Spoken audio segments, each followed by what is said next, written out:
Capítulo 8. Instruções dos Espíritos. Bem-aventurados os que têm os olhos fechados. Sejam bem-vindos ao estudo da obra básica, o Evangelho segundo o Espiritismo, seguindo os estudos que estamos fazendo todo sábado. Hoje o tema abordado será a psicografia do Espírito Vianney, Cura de Ars, no capítulo 8.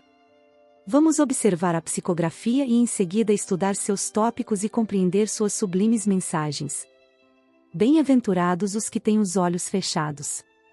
Vianney, Cura de Ars, Paris, 1863.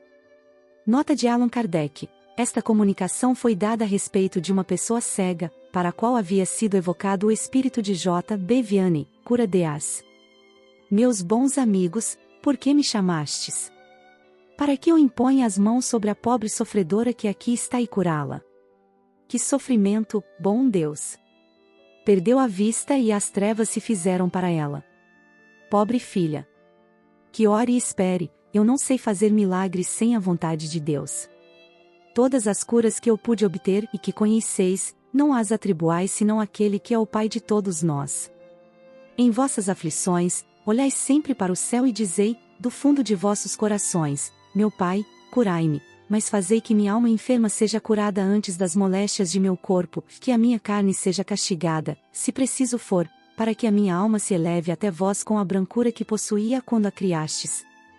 Depois dessa oração, meus bons amigos, que o bom Deus sempre ouvirá, a força e a coragem vos serão dadas, e talvez também a cura que temerosamente pedistes, como recompensa por vossa abnegação.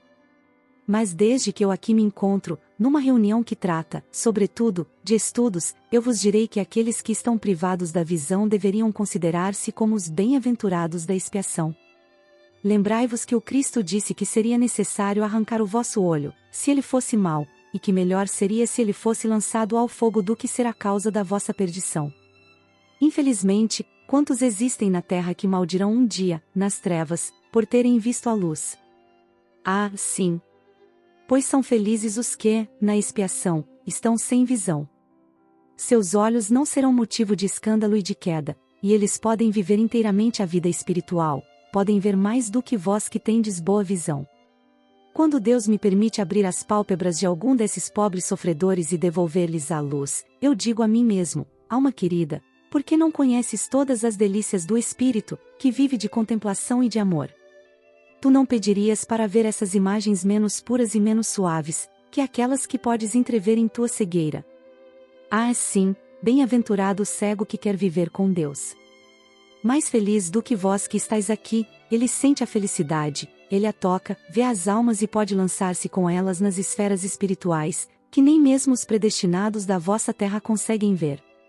O olho aberto está sempre pronto a fazer sucumbir a alma, o olho fechado, ao contrário, está sempre pronto a fazê-la subir até Deus. Crede-me, meus bons e caros amigos, a cegueira dos olhos é, muitas vezes, a verdadeira luz do coração, enquanto que a visão é, frequentemente, o anjo tenebroso que conduz à morte. E agora, algumas palavras para ti, minha pobre sofredora, espera e tem coragem. Se eu te dissesse, minha filha, teus olhos vão abrir-se, como ficarias alegre? Mas quem sabe se essa alegria não te faria perder? Tem confiança no bom Deus que fez a felicidade e permite a tristeza. Farei tudo o que for permitido para ti, mas, por tua vez, ora e, principalmente, reflita no que acabo de te dizer. Antes que eu me afaste, todos vós que estáis aqui, recebei a minha bênção. Nota de Allan Kardec. Quando uma aflição não é consequência dos atos da vida presente, é preciso buscar a sua causa numa vida anterior. O que chamamos de caprichos do destino não é outra coisa que os efeitos da justiça de Deus. O Pai não inflige punições arbitrárias, pois quer que entre a falta e a pena haja correlação. Se, em sua bondade, lança um véu sobre os nossos atos passados, nos mostra também o caminho, dizendo, quem matou pela espada morrerá pela espada. Palavras que podem ser traduzidas assim, nós somos sempre punidos pelo que fizemos de errado. Se, então, alguém é afligido com a perda da visão, é porque a visão para ele foi causa de queda. Talvez tenha ele também causado a perda da visão de um outro, talvez alguém tenha ficado cego por excesso de trabalho que lhe foi imposto, ou em consequência de maus tratos, por falta de cuidados etc. Então, ele sofre agora a pena de talião. Ele mesmo, no seu arrependimento, pode ter escolhido essa expiação, aplicando a si próprio estas palavras de Jesus: se o teu olho for motivo de escândalo, arrancai-o. Comentários sobre a psicografia. Jesus, enquanto esteve encarnado na terra, curou leprosos, curou doenças, curou os cegos, ressuscitou os mortos, isto é, despertou-os da letargia, que na época era considerado morte, pela ignorância do povo. Porém, enquanto algumas de suas curas se davam de forma instantâneas, alguns doentes permaneciam sem a cura da moléstia física. Jesus, sendo um espírito puro, e que está em constante comunhão com Deus, nada pode ter feito de errado, então havia motivos para suas curas, assim como também haviam motivos para não curar todos que lhe vinham pedir socorro. Ainda pelo nosso coração embrutecido na matéria, muitas vezes, escolhemos aprender pela dor, sofrer para entender. Muitas vezes, não conseguimos compreender o desafio do outro, não conseguimos amar e perdoar nosso próximo, e só compreendemos a dor e as necessidades alheias, quando começamos a sentir a dor em nós mesmos. E por isso, a dor é uma bênção que Deus envia aos seus eleitos. O orgulhoso pode pedir para reencarnar com um corpo não tão belo, para não cair na tentação do orgulho excessivo. O preguiçoso pode pedir a prova da pobreza, para aprender a trabalhar e conquistar através de seu mérito próprio. Aquele que um dia praticou da ofensa, espalhando fofocas indevidas, pode pedir para nascer com dificuldades no meio de comunicar-se, para aprender a dar o devido valor à santa oportunidade de falar. O glutão pode pedir para reencarnar em um corpo com genéticas difíceis de lidar, para aprender a controlar o vício de comer. Portanto, todo defeito, toda dor, presente no corpo e na alma, podem ser necessidades de aprendizado para o espírito. Podem ser uma prova, ou uma expiação, de acordo com sua necessidade. Jesus conhece-nos todos pelo nome, sabe de nossos mais íntimos pensamentos, e nos socorre todos os dias com seus servidores, os espíritos benfeitores. Portanto, Jesus sabe o que irá decorrer caso sejamos curados, por isso, só eram permitidas as curas a algumas pessoas. Jesus enxergava, não somente aquele momento, mas também o futuro da vida daquele ser, por estar em comunhão com Deus. Assim, Deus, em sua infinita misericórdia, concedia a cura àqueles que iriam aproveitar a oportunidade e crescer espiritualmente, porém, aqueles que só iriam se atrapalhar, Deus também, por um ato de misericórdia, não permitia receber a cura das moléstias físicas, para que assim, o espírito imortal aprendesse com as dores do corpo físico, e evoluísse mais rapidamente. Assim se dá ainda, através dos passes magnéticos, podemos observar isto nas curas feitas por Zé Arigó e Dr. Fritz. Para aqueles que desconhecem, Zé Arigó foi um médium fenomenal de incorporação, e Dr. Fritz foi seu mentor espiritual. Trazendo consigo muitos conhecimentos médicos, utilizava-se de Arigó, como médium, e realizava as curas espirituais. Diversas moléstias, graves ou não, eram curadas, mas alguns casos, Dr. Fritz não curava. Isto pode ser visto claramente em seu filme, assim como em diversas obras que relatam sua vida. Pois sendo ele um médico espiritual, trabalhador na seara do Cristo, somente pode curar aqueles aprovados pelos espíritos mais altos, que estão em comunhão com Deus, e sabem o desfecho da cura. Portanto, conhecendo a doutrina espírita, vamos aproveitar nossas maiores dificuldades, aceitemos e agradeçamos nossas maiores dores, pois sem elas, seríamos muito piores. A dor é um freio de nossas imperfeições e por isso é uma bênção. O que são 70 a 80 anos vividos na Terra, perto da imensidão, da eternidade da vida do espírito?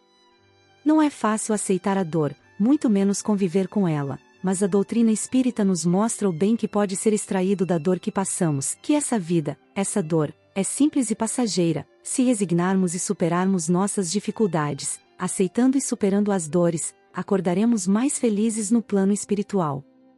As dores são o resultado do mal que fizemos, é o preço de nossas dívidas milenares, e Deus, sendo justo e misericordioso, permite que reencarnemos, para aprender, através da dor, já que fomos incapazes de aprender por amor, quando Jesus esteve conosco.